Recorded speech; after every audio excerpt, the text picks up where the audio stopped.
Hi, it's George Yancey, Dr. George Yancey. Let's shatter some paradigms. Today, the paradigm I want to look at shattering deals with what's been called colorblindness. Now, colorblindness is a way of looking at racial relations where what we do is that we try to avoid treating people differently based on their skin color. So the idea is that you look at someone, you kind of ignore their race, and you treat them the same. Now, on the surface, this sounds great. And we've seen a rise in the desire of colorblindness with a lot of talk about merit, and the idea that we don't take race into consideration, but we only look at merit. And this sounds great, especially with the past when people who looked like me were not judged based on our merit, but on our race. So on the surface, this sounds like, hey, this is the direction we need to go to solve our racial problems. So let's kind of look at this. In order to illustrate what might be problematic is that colorblindness is like looking at a current relationship and evaluating it just on what you're seeing. So let me just give you an example. Let's say you're walking through a park and you see a woman and a guy together, and the woman just slaps the guy across the face. You go, whoa, what's that guy doing with her? You make a judgment based on what you just saw in that picture of time. However, what if you then later found out that he had just told her that he was cheating on her? This changes a lot of how you see the things.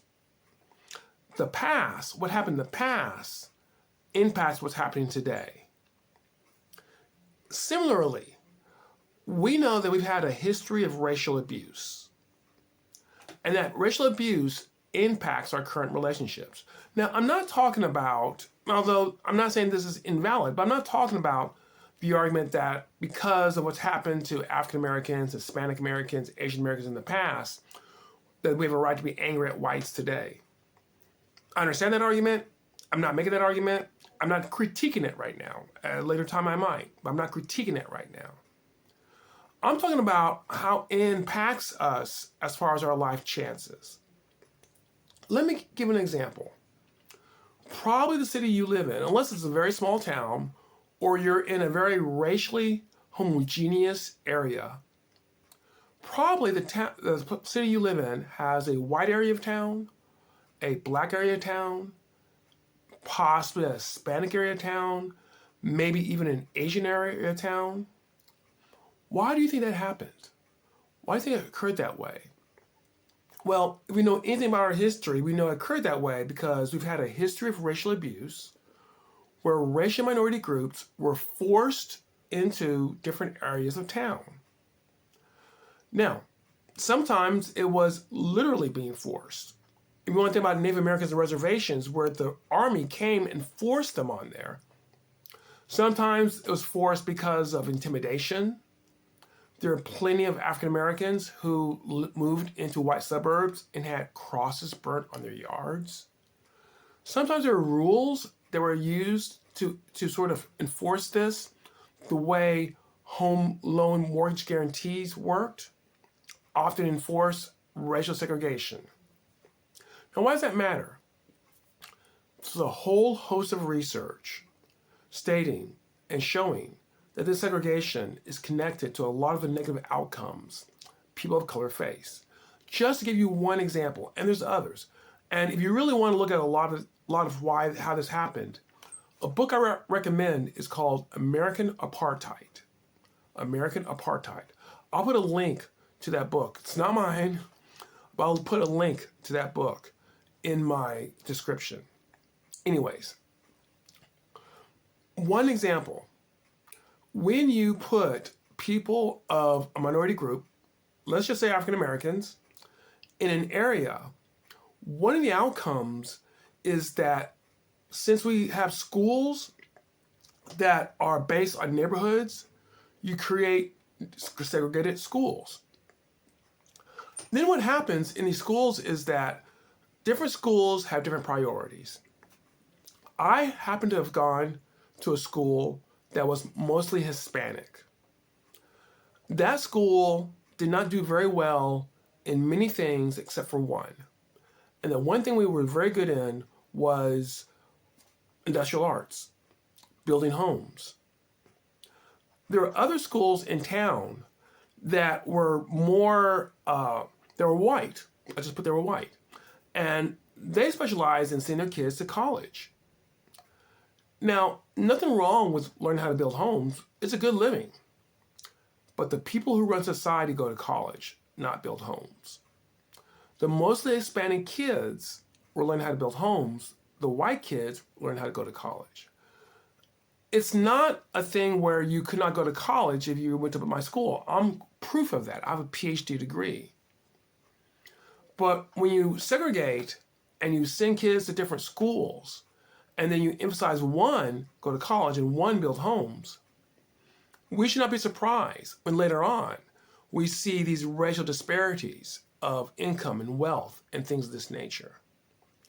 Now, that's just one way in which historical segregation, residential segregation, impacts the life chances of people of color today. And if you want to look at our history, it's not just about residential segregation, correct? We know that healthcare has been historically denied to people of color, or at least not given as much. We know that our criminal justice system has been unfair. Economically, there's been unfairness. And all these things pile up to where we are at today. So it's not that people of color cannot succeed. It's just that historically there's barriers that prevent them from succeeding, or at least limit their ability to succeed. If that was not bad enough, we have to also consider what's happening today. Now, you may say, well, today we don't have racism, or racism is so uncommon that it doesn't matter. Let's look at what some research says. For example, there's a study that shows that when they do what's called an audit study, and this is a study where you take a black or Hispanic person and a white person, and they both apply for a job. What we find out is that the white person, and you control everything, the white person is more likely to be called back for an interview. And by the way they show that it's a black or Hispanic person or a white person is by their name. So it's not that the black or Hispanic showed up and they acted more suspicious. Their name was enough to make it less likely for them to get a job interview. Another example, driving while black. You may know what that means. That means if you're an African American, you're more likely to be pulled over than a European American. And we know from other research that African Americans are no more likely to speed or commit traffic violations than European Americans. The only time this is not true, the only time blacks are not pulled over more often, according to research, is at night, when it's more difficult to see inside this car. That's another example. Our criminal justice system, if you're an African American or Hispanic American, all other things being equal, you're more likely to be arrested for a crime. If arrested, more likely to be charged. If charged, more likely to be taken to trial. Taken to trial, more likely to be convicted. And if convicted, more likely to serve more jail time. It goes on and on. There's a lot of research showing the disadvantages people of color have today. Now, I'm not saying that because of these disadvantages that people of color should get whatever they want. But I'm saying that if you're a person of color and you look at what's happened historically, and you look at some of these contemporary disadvantages, you know that just ignoring race will not do. I like to think of it this way. If I had a wound on my arm, I need to treat it, right? I can't just let it go. That wound will grow worse. It will fester. It'll become poisonous unless we deal with it.